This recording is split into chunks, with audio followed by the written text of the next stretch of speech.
The following is a News 10 NBC special presentation. A culture of social media where everybody is on camera all the time. We just decided to make social media for good. I feel like it's my purpose. This is why I'm put on this earth, is to do exactly what I'm doing. And I couldn't be able to do that unless all that stuff happened. When you have a system that has barriers in it that need to be broken down. And that's my role. We have a good number of teachers, and they'll tell me about kids that come to school and they don't know which way a book works. Maybe that's the reason I'm in United States. So when Ukraine will need my help, I'm here. News 10 NBC and ESL Federal Credit Union are proud to introduce you to 5 individuals who selflessly give of their time to others, presenting the ESL Jefferson Awards for Public Service, multiplying good. Hello, I'm Brett Davidson. Tonight we have the honor of introducing to you 5 extraordinary individuals who all have something in common. They are proof that one person can make a difference. The Jefferson Awards are our nation's longest standing and most prestigious celebration of public service. Its founding vision to tell the very best stories of the very best Americans, those who make an impact in the lives of others, which in turn multiplies good across a community. Once again, ESL Federal Credit Union and News 10 NBC are proud to partner in recognizing those who have gone above and beyond right here at home.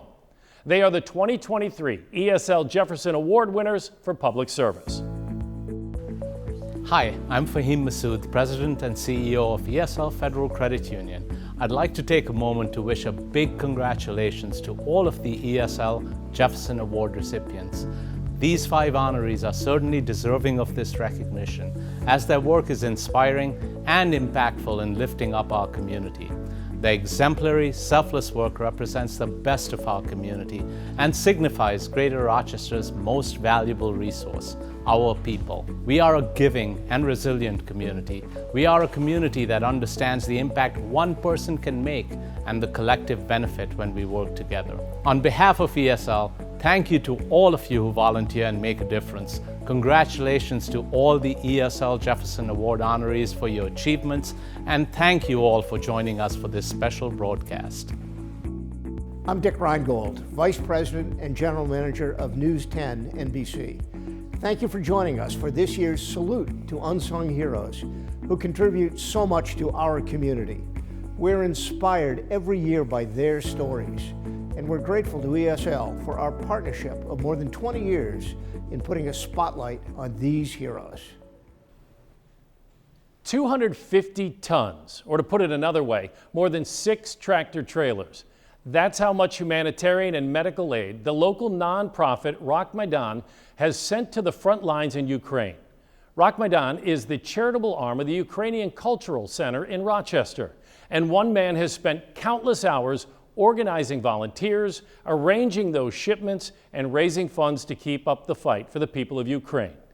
Emily Putnam introduces us to our first 2023 ESL Jefferson Award recipient, Volodymyr Pavlyuk.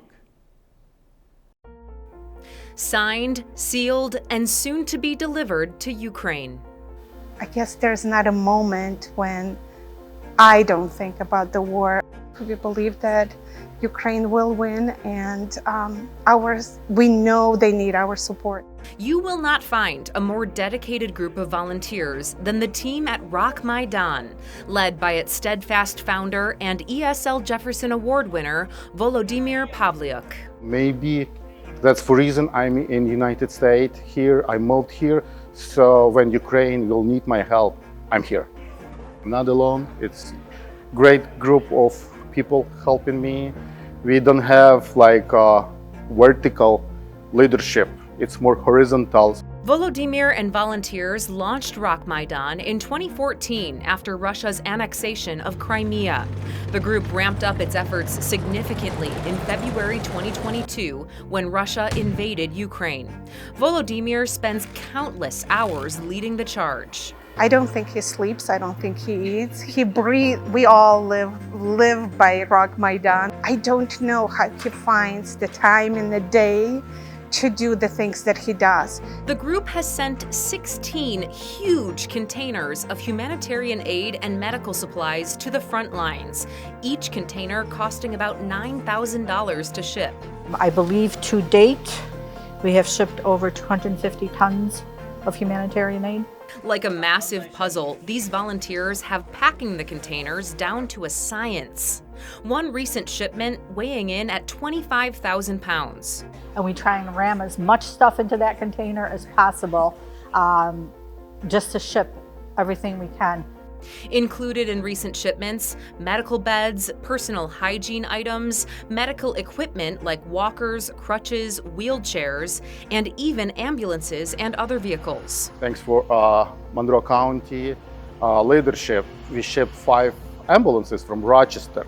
So 5 ambulances were donated to us, and we organized all logistics. So they went to Ukraine and they're already saving lives. Rochester represented by Rock Maidan in the middle of the war zone. We purchased a few vans and box trucks, and they actually logos. They have Rock Maidan, Rochester, New York logo, and it's amazing.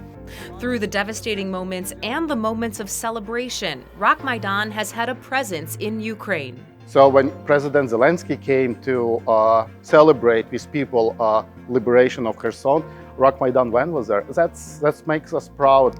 The Flower City has a Ukrainian population of about 40,000 people. That's nearly 20% of the city.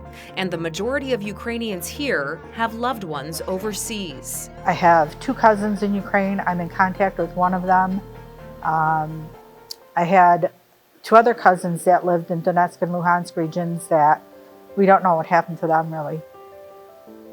Although Volodymyr wins the award, he emphasizes that none of Rock Maidan's work would be possible without the entire corps of dedicated volunteers. I'm lucky to have a good group of volunteers, as you meet today. So it's not me alone. I know that he is the heart and brain of Rock Maidan. He leads an army of fighters, armed not with weapons, but with hope. We come in instead of sitting at home in front of the TV or in front on your phone and crying.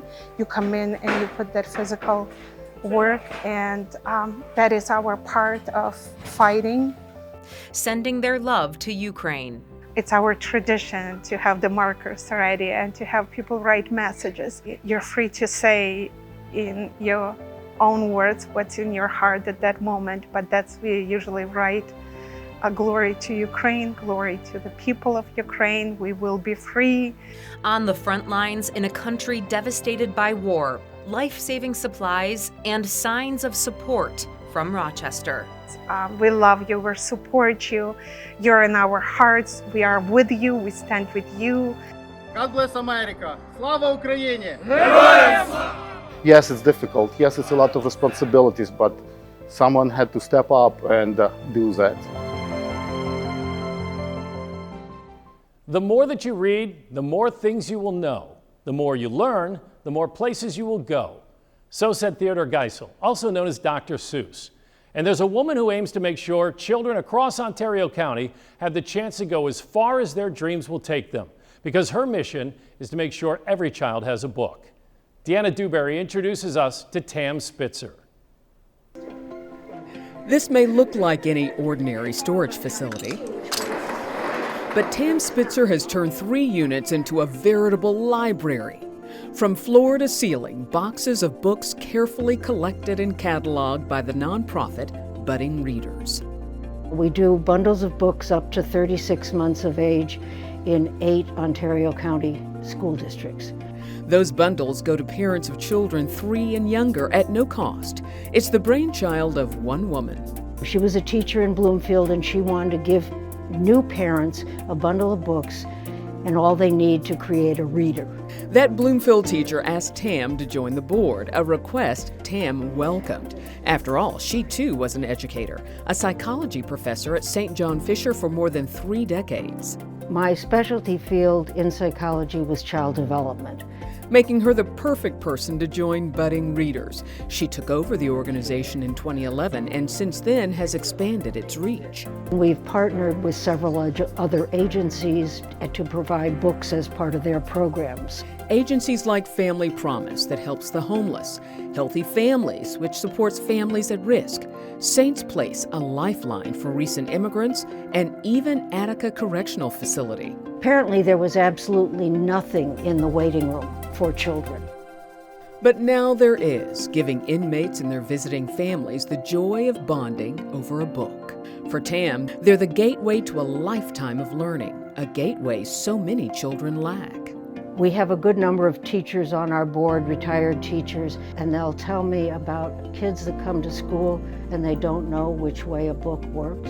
Tam is determined to change that, assuring every child during that crucial period of brain development, from infancy to age 3, be able to coo in the comfort of a parent's arms as he softly asks, "Guess how much I love you." This, though, would not happen without someone who is directing it, who's keeping all of the trains on track, and that would be you. Yes, I'm the conductor. Conducting an operation that has given away 78,000 books over the last dozen years.